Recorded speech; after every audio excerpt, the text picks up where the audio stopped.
క్రైస్తలాడ్ ఎడార్ల సెలయేర్లు ఫిబ్రవరి 1. జరిగినది నా వల్లనే జరిగెను. 1 రాజులు 12:24. బ్రతుకులోని నిరాశలన్నీ దేవుని ప్రేమ విశేషాలే. Reverend C.A. ఫాక్స్. ప్రియ కుమారుడా, ఈరోజు నీకోసం ఒక సందేశాన్ని తీసుకొచ్చాను.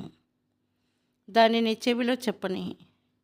ముసురుకుంటున్న కారు మబ్బులను అది మహిమ రథాలుగా మార్చేస్తుంది. నీ అడుగు పడబోతున్న ఇరుకుదారుల్ని మృదువుగా చేస్తుంది. ఈ సందేశంలో 3 మాటలే ఉన్నాయి.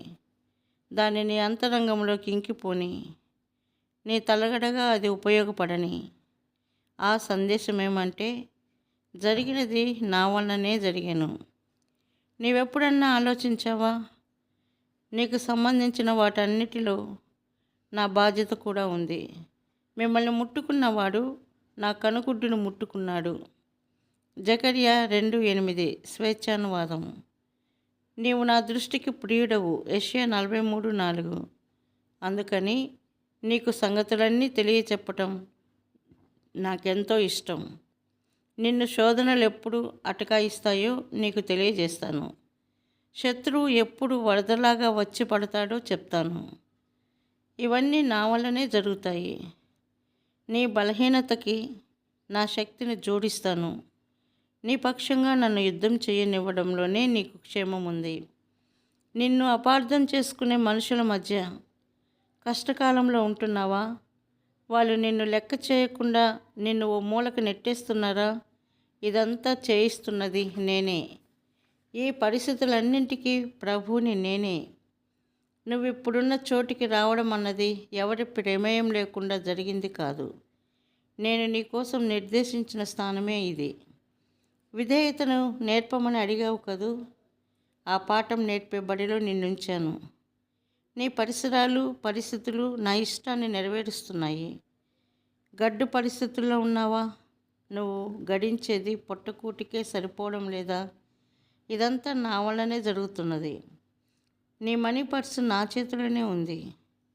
నా మీద ఆధారపడి నా దగ్గర నుండి డబ్బు తీసుకో.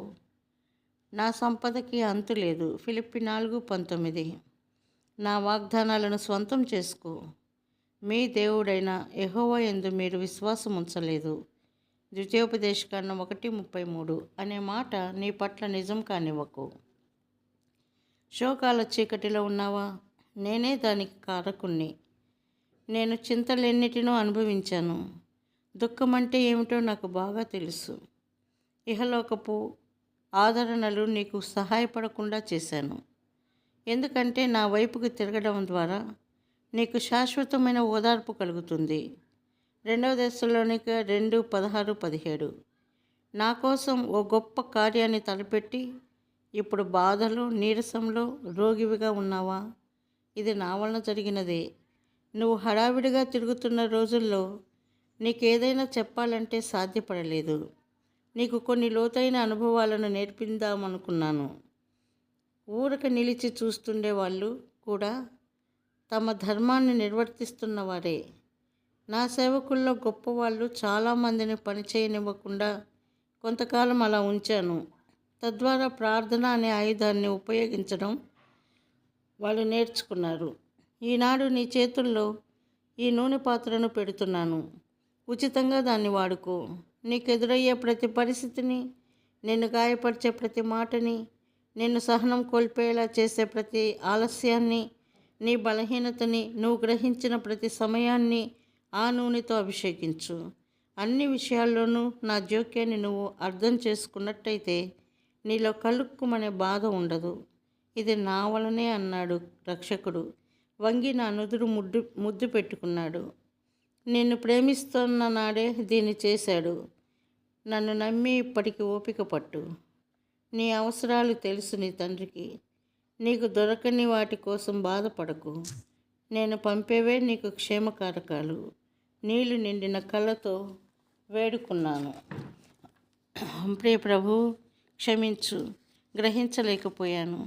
నేను వెళ్ళే ప్రతి దారిలో నాకంటే ముందు నీ పాదాలు వెళ్ళాయి. నా క్షేమానికి ఇదే సరైనది. అందుకే పాడుతాను. నీ కృప నాకు సరిపోతుంది. నువ్వేర్పరిచినదే నాకు అతి మధురం.